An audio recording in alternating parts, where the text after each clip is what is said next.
Biology class 12 chapter 3 जनन स्वास्थ्य अथवा रिप्रोडक्टिव हेल्थ का पार्ट 4 लेकर के आए हैं। इसमें वेरी मोस्ट इंपॉर्टेंट टिप्पणी जो इस चैप्टर से पूछी जाती हैं वो आज समझाएंगे चित्रों के माध्यम से। इसके पहले 3 लेक्चर मैंने अपलोड किए हैं, अगर आप लोग वो वीडियो नहीं देखे हैं तो जाकर के देख सकते हैं।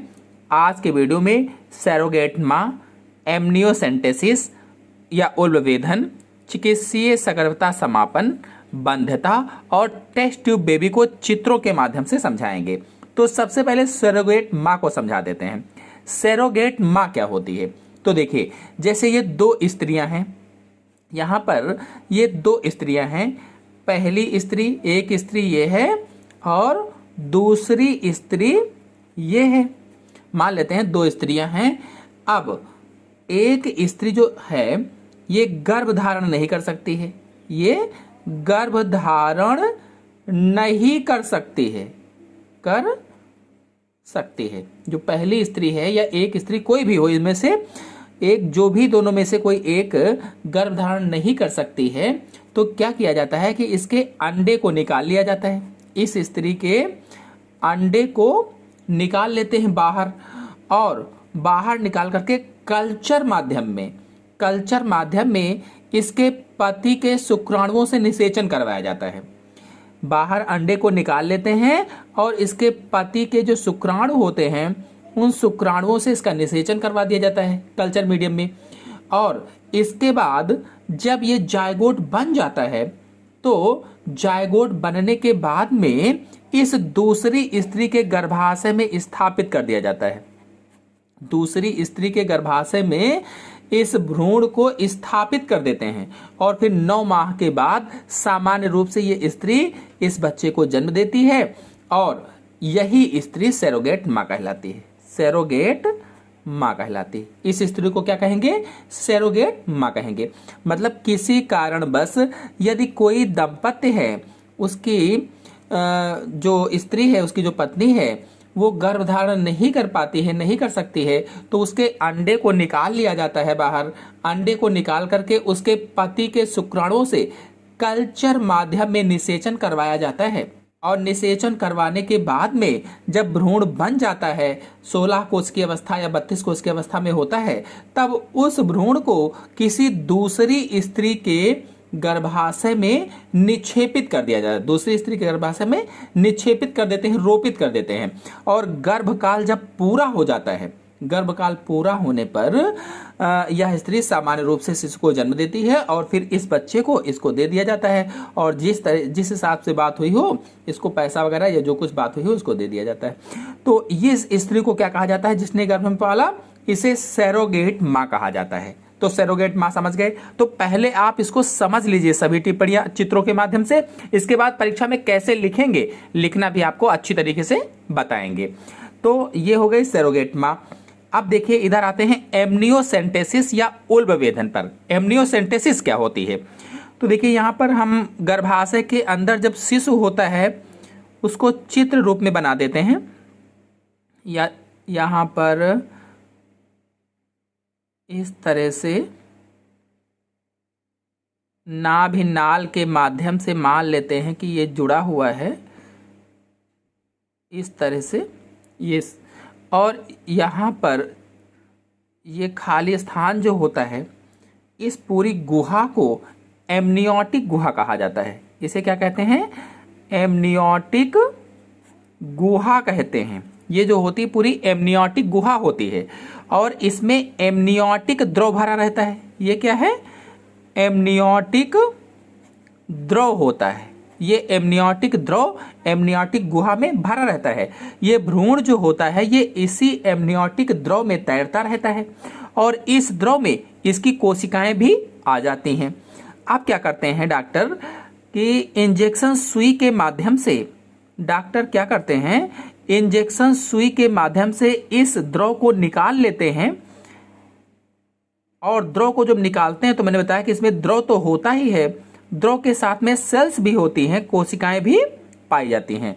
तो अब उसमें कोशिकाओं में गुणसूत्र जो पाए जाते हैं, भाई कोशिकाएं तो गुणसूत्र होंगे, गुणसूत्रों का निरीक्षण करते हैं, गुणसूत्रों का निरीक्षण किया जाता है, उसका परीक्षण किया जाता है और निरीक्षण करके उनमें जो अपसामान्यताएं होती हैं, अपसामान्यताओं का अध्ययन किया जाता है। गुणसूत्रों का निरीक्षण करते हैं और उनमें पाई जाने वाली अपसामान्यताओं का अध्ययन करते हैं। अब यदि इसमें कोई अपसामान्यता मिलती है तो घातक बीमारी की दशा में, कोई लगता है कि कोई घातक बीमारी है, तो घातक बीमारी की दशा में जो गर्भ होता है, गर्भ को गिरा दिया जाता है।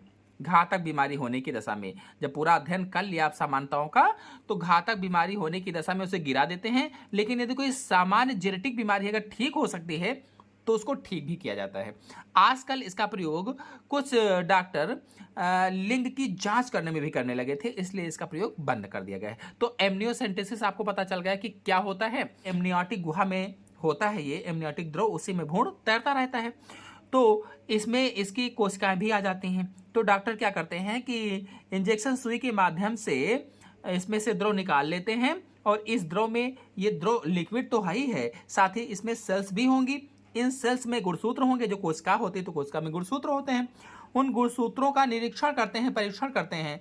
गुणसूत्रों का निरीक्षण करके उनमें अपसामान्यताओं का अध्ययन किया जाता है। कौन कौन सी अपसामान्यताएं हैं, तो यदि पता चलता है कि कोई घातक बीमारी है तो घातक बीमारी की दशा में जो गर्भ होता है उसको गिरा दिया जाता है, और यदि कोई इलाज करने वाली बीमारी तो उसका इलाज भी कर दिया जाता है वहीं पर। तो इसे ही एमनियोसेंटेसिस या उल्बवेधन कहा जाता है। तो इधर सेरोगेट माँ हो गई है, एमनियोसेंटेसिस हो गया है। अब चिकित्सीय सगर्भता समापन को आपको समझा देते हैं। अब देखिए, चिकित्सीय सगर्भता समापन को समझने के लिए क्या करेंगे कि यहाँ पर हम एक स्त्री जनन तंत्र में गर्भाशय का चित्र बना लेते हैं इस तरह से जल्दी से।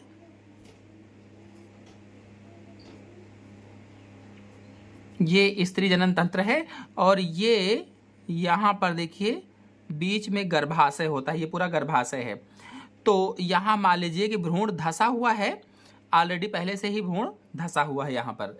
अब जब गर्भधारण इस स्त्री ने कर लिया है और लगभग 3 महीने होने वाले हैं, 3 महीने होने वाले हैं, स्त्री ने गर्भधारण कर लिया है और लगभग में 3 महीने होने वाले हैं, तो आपको बता दें कि चिकित्सीय सगर्भता समापन क्या होता है कि गर्भकाल पूरा होने से पहले, हम सभी लोग जानते हैं 9 माह में गर्भकाल पूरा होता है, तो 9 माह में गर्भकाल पूरा होता है, तो गर्भकाल पूरा होने से पहले गर्भ समापन की जो प्रक्रिया होती है उसे ही चिकित्सीय सगर्भता समापन कहा जाता है।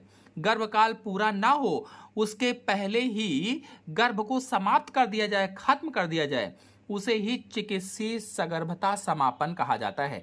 या शॉर्टकट में कहें तो MTP कहा जाता है। MTP या MTP का फुल फॉर्म अगर पूछा जाए तो मेडिकल टर्मिनेशन प्रेगनेंसी कहा जाता है। मेडिकल टर्मिनेशन प्रेगनेंसी यानी MTP यानी चिकित्सीय सगर्भता समापन। इसमें क्या होता है कि जब यहाँ पर भ्रूण आ गया है और गर्भाशय में धंस गया है तो लगभग में 3 महीने होने वाले हैं, तो 3 महीने से पहले ही भ्रूण को गिरा दिया जाता है। 3 महीने से, पॉइंट बी नोटेड, 3 महीने से पहले ही भ्रूण को गिरा दिया जाता है। और अगर इसके बाद गिराया जाता है तो क्या होता है कि उसमें खतरा हो सकता है, इसलिए 3 महीने से पहले ही भ्रूण को गिरा दिया जाता है। और ये है क्यों किया गया है, तो ये जन्म नियंत्रण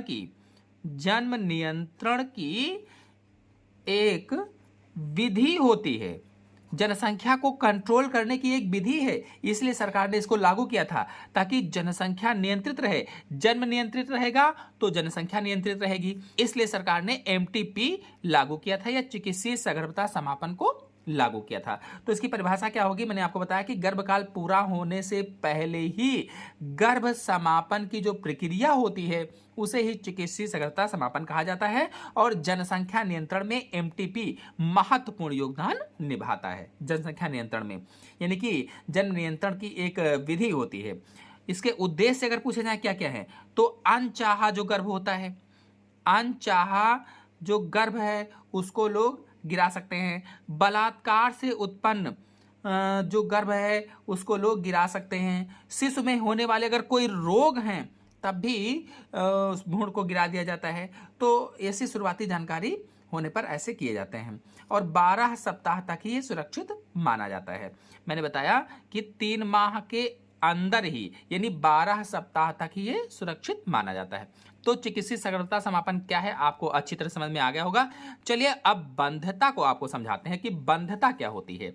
तो देखिए, जैसे दंपति हैं, ये पति पत्नी हैं, ये पति हैं, ये पत्नी हैं, और ये पति पत्नी जो दोनों हैं ये अपनी खुद की संतान पैदा नहीं कर पाते हैं।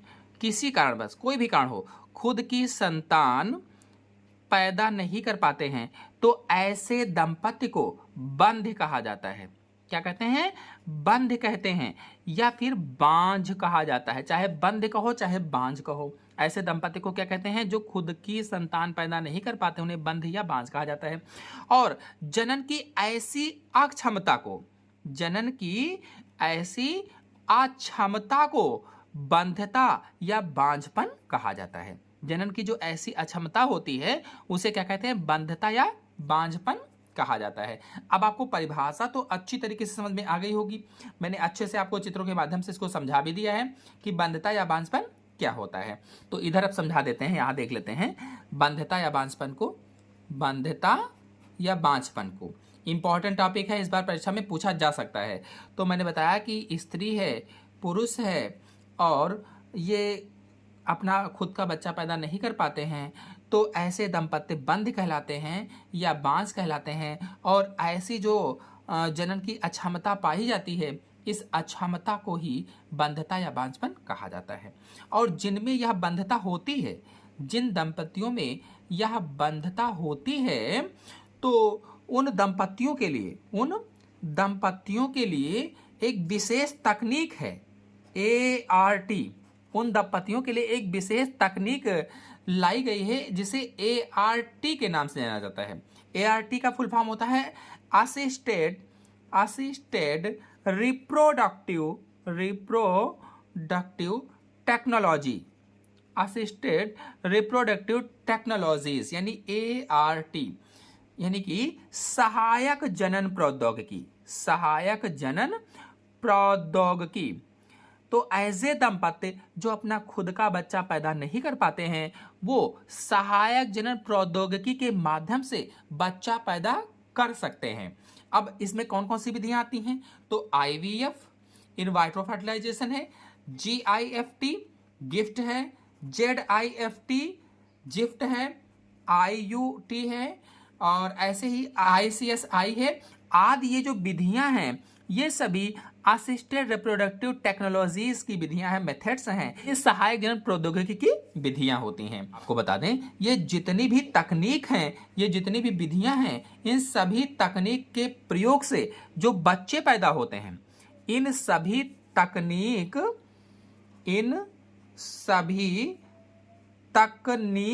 के प्रयोग से जो बच्चे पैदा होते हैं, जो बच्चे पैदा होते हैं उन्हें परखनली शिशु कहा जाता है, टेस्ट ट्यूब बेबी कहा जाता है। यानी ये चाहे IVF हो, चाहे गिफ्ट हो, चाहे जिफ्ट हो, IUT हो, ICSI हो, जितनी भी सहायक जनन प्रौद्योगिकी है, इनमें से किसी भी तकनीक के प्रयोग से जो बच्चे पैदा होते हैं उसे ही परखनली शिशु या टेस्ट ट्यूब बेबी कहा जाता है। अब टेस्ट ट्यूब बेबी जो है या परखनली शिशु जो है ये वेरी मोस्ट इंपॉर्टेंट है क्लास 12 के लिए, बहुत ही ज़्यादा इंपॉर्टेंट है, परीक्षा में पूछा जा सकता है। आपको बता दें कि सबसे पहला टेस्ट ट्यूब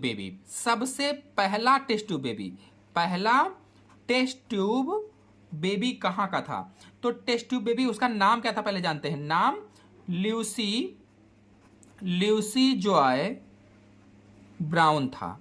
सबसे पहला test tube baby Lucy Joy Brown था। ये एक लड़की थी। सबसे पहला test tube baby Lucy Joy Brown या एक लड़की थी। और आपको बता दें इसका जन्म कब हुआ था? तो 25 जुलाई सन 1978 ईस्वी में इसका जन्म हुआ था। और इनके माता पिता कौन थे? तो लेस्ली लेस्ली व गिलबर्ट इनके माता पिता थे। ल्यूसी जॉय ब्राउन के माता पिता लेस्ली व गिलबर्ट थे और इनका जन्म 25 जुलाई सन 1978 को हुआ था। आपको बता दें कि ये किन वैज्ञानिकों के मेहनत के कारण हो पाया था। तो इंग्लैंड के वैज्ञानिक थे इंग्लैंड के ओल्घम शहर के वैज्ञानिक थे स्टेप्टो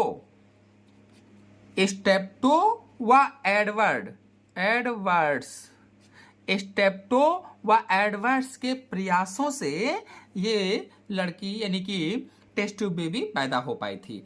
इंग्लैंड के ओल्घम शहर के स्टेप्टो व एडवर्ड्स के प्रयासों से। तो इसमें वास्तव में होता क्या है, जो टेस्ट ट्यूब बेबी होती है इसमें होता क्या है, तो इधर देख लेते हैं।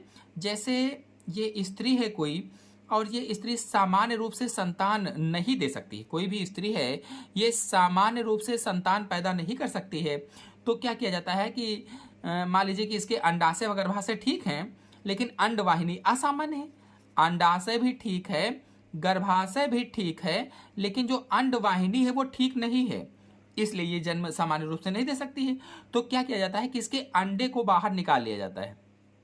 अंडे को बाहर निकाल करके इसके पति के शुक्राणुओं से निषेचन करवाते हैं। अंडे को बाहर निकालकर इसके पति के शुक्राणुओं से निषेचन करवाते हैं, और फिर जब निषेचन हो जाता है तो जब 16 कोष की अवस्था हो जाती है भ्रूण की, तो उसको स्त्री के गर्भाशय में स्थापित कर देते हैं। और इस तरह से वो सामान्य रूप से जब पूरा समय हो जाता है 9 माह के बाद में सामान्य रूप से शिशु के रूप में जन्म लेती है, तो उसी को टेस्ट ट्यूब बेबी या परख नली शिशु कहा जाता है। तो इस तरह से आज के वीडियो में मैंने आप सभी लोगों को सरोगेट माँ, एमनियोसेंटेसिस, चिकित्सीय सगर्भता समापन, बंधता और test tube baby most important टिप्पणी को समझाया। चलिए अब इसको बताते हैं कि परीक्षा में कैसे लिखें कि अच्छे नंबर आए।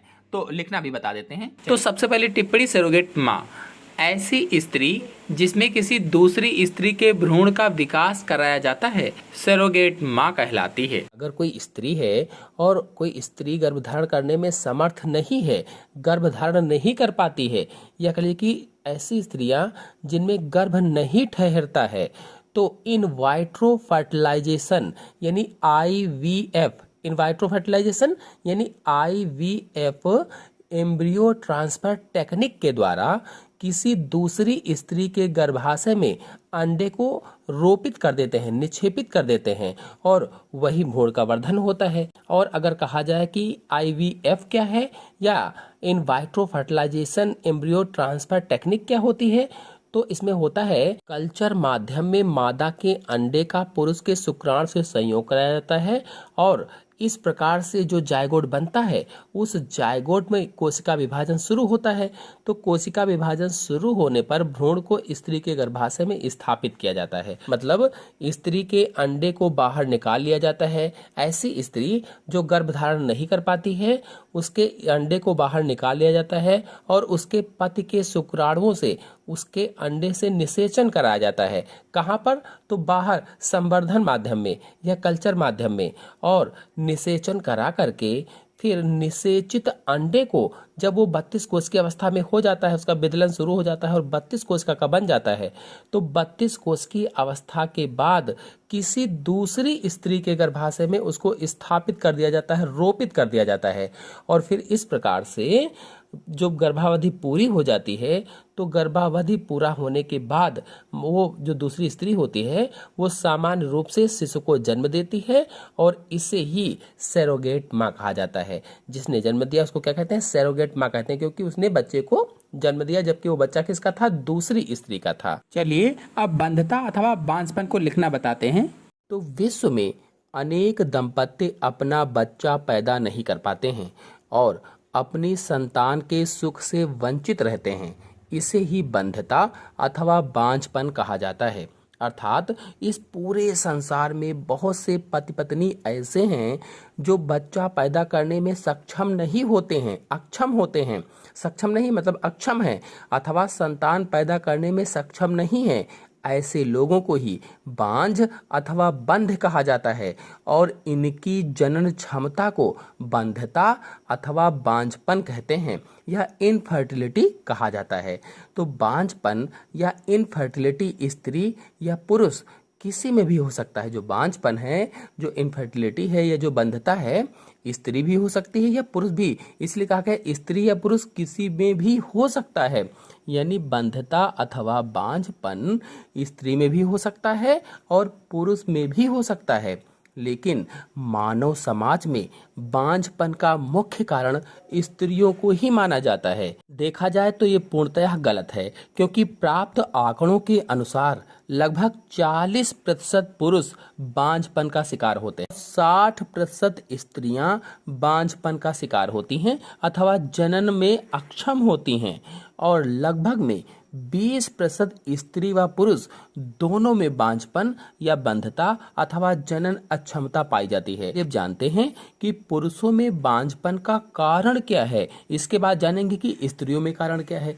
तो पुरुषों में बांझपन के कई कारण हैं। पहला कारण है वीर्य अथवा सीमेन में शुक्राणुओं की संख्या का कम होना, मतलब सीमेन में स्पर्म कम बनते हैं या कम होने पर बांझपन या इनफर्टिलिटी हो जाती है।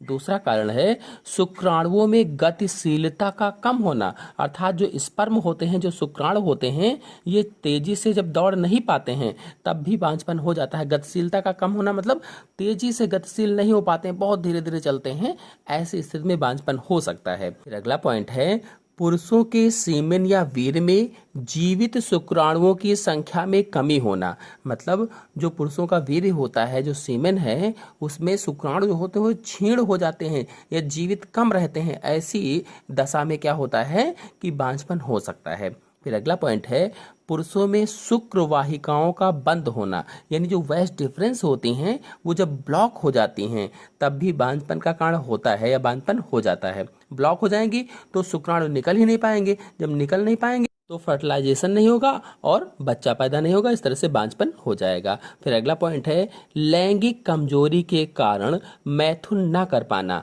भी बंधता या बांझपन का कारण है। अगर लैंगिक कमजोरी है, मैथुन नहीं कर पा रहे हैं, तब भी बंधता या बांझपन का ये प्रमुख कारण होता है। चलिए अब स्त्रियों में बांझपन के कारण को जान लेते हैं। तो स्त्रियों में भी बांझपन के कई कारण हैं, जिसमें से पहला है अनियमित अंडोत्सर्ग, यानी इर्रेगुलर ओव्यूलेशन। स्त्रियों में बंधता या बांझपन का प्रमुख कारण होता है, मतलब यदि अंडा सही समय से नहीं निकल रहा है तब भी बांझपन हो जाता है। फिर अगला पॉइंट है जनन पथ में अवरोध होना, तो जनन वाले रास्ते में कोई गड़बड़ी होने से, कोई इन्फेक्शन होने से भी ऐसा हो जाता है। फिर अगला पॉइंट है अंडाशय में अंड जनन का ठीक प्रकार से ना होना। जो अंड जनन है, अंड जनन से अंडे बनते हैं, अगर अंड जनन ठीक प्रकार से नहीं हो पा रहा है तब भी क्या होगा कि बंधता हो जाएगी।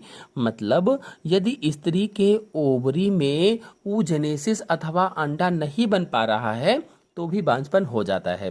फिर अगला पॉइंट है गर्भाशय में संक्रमण होना, यानी यूट्रस में अगर इन्फेक्शन है तब भी बांधता या बांझपन हो जाता है। फिर अगला पॉइंट है फैलोपियन नलिकाओं में कोई त्रुटि होने पर भी बांझपन हो सकता है। जो ओविडक्ट होती हैं, जो फैलोपियन नलिकाएं होती हैं, अगर उसमें कोई इन्फेक्शन है, कोई त्रुटि हो गई है तब भी क्या होगा कि बांझपन हो जाता है। फिर अगला पॉइंट है योनि में संक्रमण होना भी बांझपन का कारण होता है। चलिए अब IVF अथवा इन वाइट्रो फर्टिलाइजेशन अथवा अंतःपात्र निषेचन या टेस्ट ट्यूब बेबी अथवा परक नली शिशु कैसे लिखेंगे आपको बता देते हैं। IVF का फुल फॉर्म होता है इन वाइट्रो फर्टिलाइजेशन। इन वाइट्रो फर्टिलाइजेशन इसका फुल फॉर्म है, जिसका अर्थ है अंतःपात्र निषेचन, यानी पात्र के अंदर निषेचन। अंतःपात्र निषेचन मतलब पात्र के अंदर निषेचन, और यहाँ पर पात्र का अर्थ है बर्तन, जैसे कांच की कटोरी या पेट्री डिश होती है, तो इसलिए अंतःपात्र कहा गया है। और इस तरह से इन वाइट्रो फर्टिलाइजेशन का अर्थ हुआ कि किसी पात्र अथवा पेट्री डिश में निषेचन करवाना। मतलब IVF में शरीर के बाहर लगभग शरीर के भीतर जैसी स्थितियों में निषेचन करवाना। जैसे शरीर के भीतर वातावरण होता है, बिल्कुल उसी तरह से बाहर वातावरण बना करके उसमें निषेचन करवाना। कुल मिलाकर कहें तो IVF निषेचन की एक कृत्रिम प्रक्रिया है। कृत्रिम, इस प्रक्रिया में जिन स्त्रियों को गर्भ नहीं ठहरता है उन स्त्रियों के अंडाणु को बाहर निकालकर उसके पति के शुक्राणु से निषेचन कराते हैं। ऐसी स्त्रियां जिनको गर्भ नहीं ठहर रहा है उन स्त्रियों के अंडे को ओवम को निकाल लिया जाता है बाहर, और निकालने के बाद उनके पति के शुक्राणुओं से निषेचन करवाते हैं। फिर निषेचित अंडे को माता के गर्भाशय में रोपित कर देते हैं और गर्भावधि पूरा होने के बाद माता सामान्य शिशु को जन्म देती है। इसी प्रक्रिया को IVF कहा जाता है। तो आपको समझ में आ गया कि IVF क्या है। चलिए जानते हैं कि ये कैसे किया जाता है। तो कुछ स्त्रियां संतानों को सामान्य रूप से पैदा नहीं कर पाती हैं, लेकिन उनके अंडाशय और गर्भाशय सामान्य होते हैं, किंतु अंडवाहिनियां असामान्य होती हैं। मतलब स्त्री की ओवरी और यूट्रस तो नॉर्मल होते हैं, लेकिन ओविडक्ट अथवा फैलोपियन जो नलिकाएं होती हैं वो नॉर्मल नहीं होती हैं, अथवा ओविडक्ट या फैलोपियन नलिकाओं में कॉम्प्लिकेशंस होते हैं। इसीलिए ये बच्चा पैदा नहीं कर पाती हैं, क्योंकि निषेचन नहीं होता है। अब बच्चा पैदा करने के लिए प्रयोगशाला में इन स्त्रियों के अंडाणु को निकालकर पेटी डिस्क के पोषक तरल में रखा जाता है। अंडाणु को शरीर के ताप के बराबर ताप पेटी डिस्क में दिया जाता है। जो जैसे शरीर का ताप होता है बिल्कुल उसी ताप में पेटी डिस्क के अंदर उसको रखा जाता है। मतलब बॉडी के अंदर वाला वातावरण देने का प्रयास किया जाता है और अंडे को लगभग में मान के चलिए कि 6 घंटे तक पेटी डिस्क के पोषक तरल में रखते हैं। अब उसके पति को हस्त मैथुन के द्वारा वीर्य निकालने को कहा जाता है। लगभग में 2 घंटे पहले ही वीर्य निकालने के लिए कह दिया जाता है और फिर उस वीर्य से शुक्राणुओं को निकाल कर एक दूसरी पेटी डिस्क के सांद्रित घोल में रखते हैं। वीर्य से क्या करते हैं, शुक्राणुओं को निकाल लेते हैं और निकाल करके एक दूसरी पेटी डिस्क के सांद्रित घोल में शुक्राणुओं को रख देते हैं। इसके बाद उसके पति के शुक्राणुओं से अंडाणुओं का निषेचन कराया जाता है। यानी शुक्राणुओं के घोल को अंडाणुओं की पेटी डिस्क में डाल देते हैं और लगभग 18 घंटों तक इंक्यूबेटर में शरीर के ताप के बराबर ताप में रखा जाता है। जब अंडाणु वाला पेटी डिस्क का जो घोल था और जो शुक्राणु वाला पेटी डिस्क का घोल था उसको एक में मिला दिया और मिलाने के बाद क्या किया कि लगभग 18 घंटों तक इंक्यूबेटर में शरीर के ताप के बराबर ताप में रखा गया और इतने घंटों में निषेचन हो जाता है और जायगोट बन जाता है तथा भ्रूणीय विकास भी शुरू हो जाता है। इसके बाद भ्रूण की इस अवस्था को गर्भाशय में रोपित कर दिया जाता है और समय पूरा होने पर शिशु जन्म लेता है या सामान्य शिशु का जन्म हो जाता है। इस प्रकार से आज के वीडियो में मैंने जनन स्वास्थ्य अथवा रिप्रोडक्टिव हेल्थ के अंतर्गत मोस्ट इंपॉर्टेंट टिप्पणी चित्रों के माध्यम से समझाया और उनको लिखना भी बताया। आशा है आपको अच्छी तरह समझ में आ गया होगा। समझ में आ गया हो तो वीडियो को लाइक कीजिए, अपने सभी दोस्तों में शेयर कीजिए और चैनल पर पहली बार आए हैं तो चैनल को सब्सक्राइब भी कर लीजिए। धन्यवाद।